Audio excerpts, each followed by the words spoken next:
Hey everyone, Jedi Mike here, and I'm back with another video. Today I'm going to be reviewing the new film, Super Mario Galaxy Movie. This is a sequel to the 2023 film Super Mario Bros., which made over $1 billion in the box office. And this film is a sequel now called Super Mario Galaxy. I had the pleasure of seeing this film at press screening, and this can be my non-spoiler review. As someone who was a Nintendo player, a fan of Mario for many, many decades, as well as Luigi, Peach, and also now with new characters coming into the fray, such as Yoshi, I was really excited to see this sequel.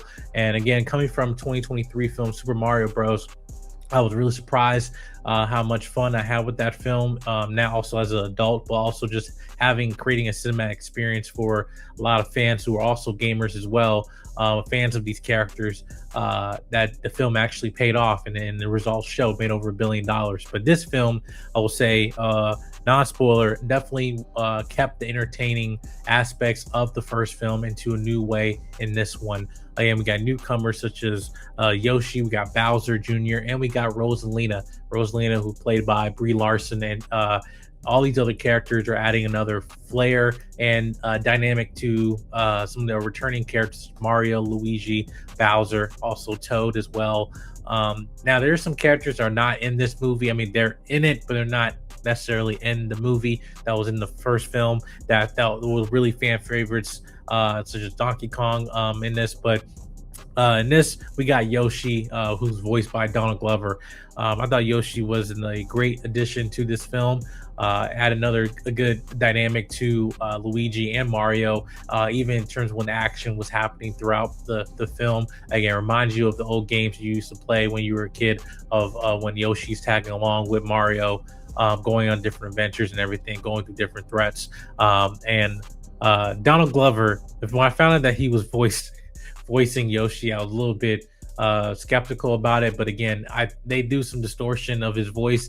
I don't know whether that's actually his voice, that of him making the Yoshi voice, or they did some type of way of distorting his voice but still saying those lines.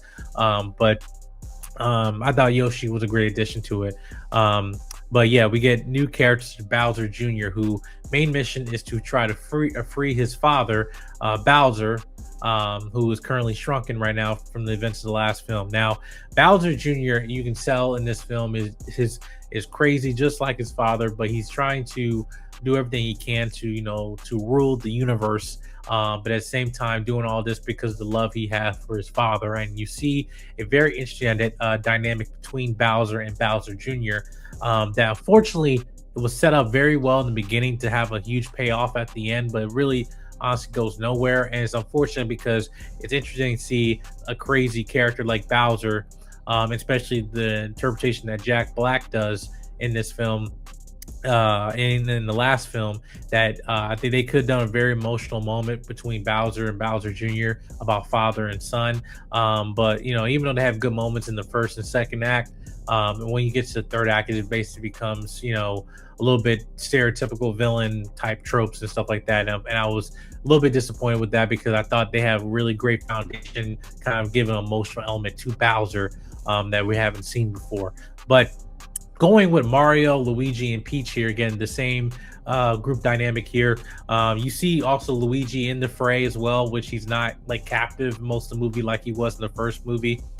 And he's tagging along with Mario as they're going through these adventures. But as you see this film, you go through a lot of different situations, a lot of different crazy situations as Bowser Jr. is wreaking havoc, and also Rosalina gets into the fray, and you find out a little bit more about her backstory and her connection to Peach as well, who's also another princess in the galaxy as well. If you played the games, you probably already know who she is and who she's connected to and stuff like that. I'm not going to spoil that, but Rosalina, I thought, was a great addition to this film. Now, going into Mario, who's supposed to be the lead of this, I felt like he did a really good job. But I felt honestly all these characters in this film felt, I will say, this film felt a little bit safe in a way, where the last film I felt Mario was the lead of that film, especially trying to go save his brother, and then he meets up with Peach and stuff, and he defeats Bowser, but then he defeats Bowser with the help of his brother, right?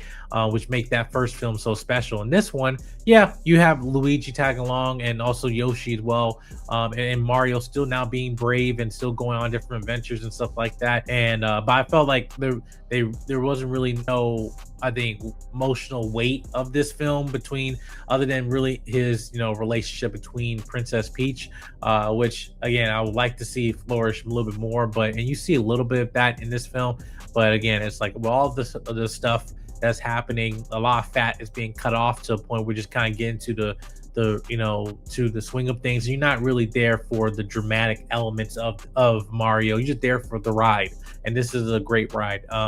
Now, in terms for all the Nintendo fans out there, there are some Easter eggs. And at the time of this recording, there are also other characters that's in this fray as well, that I was very disappointed that they revealed to the public, as such as Fox, from Star Fox, the video game. If you guys have played Star Fox before, Fox, who is voiced by Glenn Powell. If you remember Glenn Powell, he was in Twisters, he was in Running Man, he's also was in Top Gun, which is probably why he was able to book this role. Because if you know the character of Fox from Star Fox, is that he is very cocky, but also he's a strong leader as well. But he's a pilot again, and he's a but at the same time he's also trying to get a buck, as well as being doing a job as long as it pays well, right? But and again, there's Easter eggs not in just the character, but in music, if you pay attention to this movie, because they do a really good job of setting seeds for Nintendo fans in terms of what possibilities that they can have in the future. But I really was, as an older fan now, I was really happy just to see how these characters were going to interact with the larger world Nintendo, right? But having Fox McCloud here is gonna add another element to it. He's in this movie. It's not just a cameo. He's in this movie and has a role. So which is why I think that's probably why they revealed the poster out there a week before the movie comes out. But and there's also some other Nintendo characters, I won't spoil, that shows up in this. That is fun, especially if you are a fan of Smash Bros. Again, not to spoil anything, but there are certain characters again that I remember I was playing, who I main in Smash Bros, who shows up in this movie, and it's great. It's fantastic. Now again, it leads up to possibilities where they can go for a third film, but again, it's a self-contained story, right? But long story short, I do feel that this film was fan service to Nintendo players, while the first film was more service to Mario fans. And also just terms of the average movie-going family, coming in, to watch a film. But also to, again, this is the most successful Mario film that we've gotten cinematically, right? But in this one, this is a love letter to Nintendo players. Again, that broaden beyond just Mario. So I want you to set that seed in there so you can pay attention to the background, to certain music as well. And even going to nostalgia, they do a really good job of transitioning from even elements of video games, and in terms of certain action pieces, of going back to being realistic, going into the film, and going back to being retro 90s Mario gameplay, right? And being on the nose with it, and it's hilarious. And I like the fact that they add that element here, and your audience. Don't act like we haven't played these games before. We grew up with this. This is our childhood. But I do believe this was a great film, and I do believe you guys will have an amazing time watching this film when it comes out in theaters this Friday. I will say this though: there are two post-credit scenes. There's one mid-credit scene, and there's an end credit scene at the end. Again, teasing more characters to come. I think you guys will be very happy to see who those characters will be when you see this film. But I will reveal my non-spoiler or my actual spoiler review later on in the coming days. So make sure you hit the subscribe button, comment, like, and share. Let me know your thoughts on Super Mario Galaxy when you see it in theaters near you.